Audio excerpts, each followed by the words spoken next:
નમ્ર વિનંતી, આ સ્ટેજ ઉપરથી કદાચ ક્યાંય કોઈ મારાથી કટુ વચન બોલાયા હોય, વિધિ વિધાનના અંદર કંઈ ભૂલચૂક થઈ ગયું હોય તો એક નાનું બાળક સમજી મને ક્ષમા કરજો, એ ભાવ સાથે આપ સર્વેનો ક્ષમાયાચના કરીશું. વિસર્જન ફૂલ ચોખા આપી દો હાથમાં અને માતાજી આગળ મેલી દો. કાર્યકર્તા ભાઈ બહેનો માતાજી આગળ ફૂલ ચોખા મેળવી દો. હરિ ઓમ યજ્ઞમય દેવસ્તાની ધર્માણી વર્તમાન્યાસન દેહના કમની સુરે પૂર્વા સાધ્ય સંતિ દેવા ઓમ મંત્ર પુષ્પાંજલિ સમર્પયામિ દુર્ગુણ સમર્પયામિ. આપણે અહીંયા આગળ કદાચ આયોજકથી કોઈ પણ ભૂલચૂક થઈ હોય, કોઈ પણ ગાયત્રી પરિવાર ક્ષમા માંગે છે. અમારા વતી પણ કંઈ પણ તમને કોઈ તકલીફ થઈ હોય તો પણ અમે ક્ષમા માંગીએ છીએ. ભાવ સાથે સર્વે રીતે ગાયત્રી જય ગુરુદેવ સાથે સાથે એક સંકલ્પ લેવાનો છે કે આપણે એક એવા વ્યક્તિ જેના નેતૃત્વ હેઠળ આપણે મારા જય ગાયત્રી જય ગુરુદેવ. ખૂબ ખૂબ આભાર આપનો. હેલો હેલો હેલો ભાઈ, બધા પોતપોતાની જગ્યાએ બેસી રહેશે. થોડાની સરપંચ તરફથી યુગ શક્તિ ગાયત્રીનું તો તમારા જોડે કાર્યકર્તા ભાઈ આવે છે એમને સાથ સહકાર આપવા વિનંતી. અહીંયા આપણી લગ્નની વિધિ પૂર્ણ થાય છે. થોડો ભરવાની વિધિ તમે તમારી જગ્યા ઉપર કરી દો છો. કાર્યકર્તા ભાઈ બહેનો સ્ટેજ આગળ આવી જાય. બધા ખોળો ભરવાની વિધિ તમે તમારી જગ્યા ઉપર કરી જે છે વસ્તુ ભાઈ બહેનો લઈ આવશે. કાર્યકર્તા ભાઈ બહેનો ફોટો અને જે સ્થાપન છે એ વરકન્યાને આપી દેવાનું છે. બાજુ પણ વરકન્યા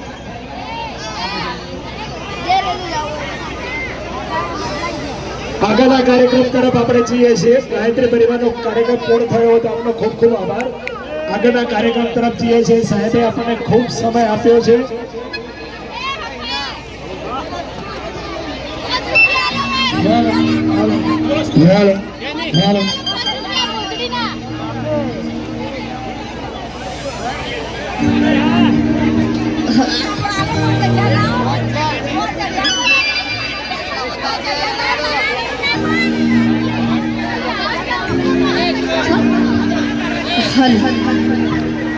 હે ગુલાબનો ફૂલ મારું સાસરે જા.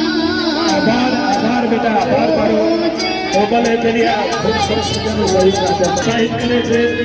અશ્વિનભાઈ સાહેબે વિનંતી કર્યું કે આપ પોતાની વાત મારી વચ્ચે રજૂ કરો છો. માનનીય શ્રી અશ્વિનભાઈ સાહેબ આજે મિત્રો ઊભા છે, પોતાની જગ્યા લઈ લો. આજે મિત્રો સ્ટેજ આગળ ઊભા છે. આપણે નમ્ર વિનંતી કે પોતાની જગ્યા લઈ લો. ટોળું વળી ના ઊભા રહેશો. સ્નોરો સાથ સહકાર તમને કેટલી વાર સૂચના આપવા છતાં પણ તમે ધ્યાન આપતા નથી. અહીં અરે ભાઈ સૂચનાઓ બંધ કરો થોડું. બે હાથ જોડીને નમ્ર વિનંતી છે કે તમે બેસી જાઓ.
સૌપ્રથમ લગ્નની વિધિ પૂર્ણ થઈ.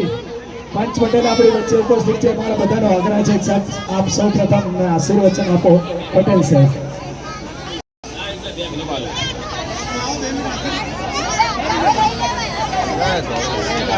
Hãy subscribe cho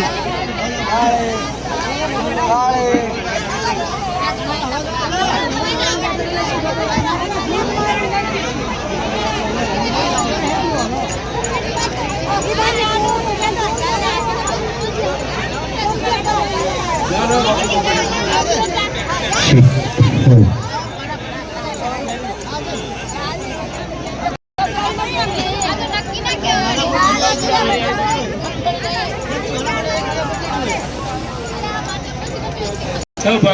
જેથી કરીને મારા સમાજમાં આગેવાનો દાતા પુરુષો પડ્યા છે નથી એમને ખરેખર એકતામાં આવી જો એકતા કાયમ માટે હચવાઈ રહે તો મારી સમાજનો છોકરો ક્યાંય પણ ઠોકર ના ખાઈ દે જો આવી જો એકતા હોય તો સાહેબો અને એકતા છે હવે કદી કામ નહીં મેળ પડે એકતા હશે તો ભાજપ હોય કે ગમે તે કોંગ્રેસ હોય પણ આપણી એકતા છે તો ભાજપે કામ કરશે અને કોંગ્રેસે કામ કરશે અને માનનીય આદરણીય જીતે શું નામ પર સાહેબ જિગ્નેશભાઈ મેવાણી સાહેબ ખરેખર આપણા બાઉસ છે આ બીજા નંબરના ડોક્ટર આંબેડકર છે જો કદાચ એમને તમે રોકતા હો તો ઓળખી લો સાહેબને અમે તો ઓળખીએ છીએ અમે અત્યારે અમારે અત્યારે આપણે ઓળખણથી જ પરિચય થયો છે એટલે કે મેં તો એમને ટેલિફોન ઉપર પેલા બાઇક ઉપર ઘણું ઓળખ્યું છે સાહેબને પણ બહુ પાણી હાર આગ છે અને ગમે ત્યાં ઘૂસવું હોય હા ગમે તેવી વાત હોય તો ઘૂસી જવું એ એમની ખરેખર એમની મર્યાદા છે અને એ આપણી સમાજની મર્યાદા છે આપણે અત્યારે હાલના તબક્કા કે મેવાણી સાહેબ આવી રહ્યા છે અને આપણે રાહ જોઈ બેઠા છે કે સાહેબ ક્યારે આવે ને આપણે સંબોધે અને ધારિયાના ગગડાટ વગાડે એટલે ખરેખર આ જે સભાથી છે આજના અધ્યક્ષ સાહેબ શ્રી આવ્યા નથી મકવાણા સાહેબ છે પણ ખરેખર ધન્યવાદ કહેવાય મકવાણા સાહેબને એમને અત્યારના આશીર્વાદ આપ્યા છે અને હું તો શું અમે આશીર્વાદ આપું મારા ડિસાવર પ્રભુનું આપશે આશીર્વાદ મારી સમાજ આશીર્વાદ આપશે એ જુગો જુગ મારા કલ્યાણ થઈ જાય છે 32 યુગોને આજના આશીર્વાદ આપવાના આપણા પોતાના છે આપણે બધા આવ્યા છે ને માટે આ યુગોને આશીર્વાદ આપવા માટે આવ્યા છે કોઈ ખાવા માટે કઈ ઉઠવા પડવા નથી આવ્યા આશીર્વાદ જ આપ્યા છે અને કોઈ સજ્જન પુરુષો એનો વાક્ય વ્યવસ્થિત અફળવો જોઈએ તમે આવી રીતે ઉભા રહો ચાલે યાર આ ચો વગડે ઉભા છે આપણે ખરેખર ન ભૂરેવડા આપણાથી મર્યાદા બેસી જવું પડે બધાને અને ઉભો કોણ થાય ખબર છે કે જે રાડ કરે રાડ ફરિયાદ કરે સમાજમાં એ ઉભો રહે બીજો કોઈ ન ઉભો રહે એટલે મહેરબાની કરો બધા બેસી જાઓ અને શાંતિસર સાહેબને આપણે મેવાણી સાહેબને અફળવાના છે એટલે બધા બેસી જાઓ શાંતિસર અફળો અસ્તુ ભારત માતા કી જય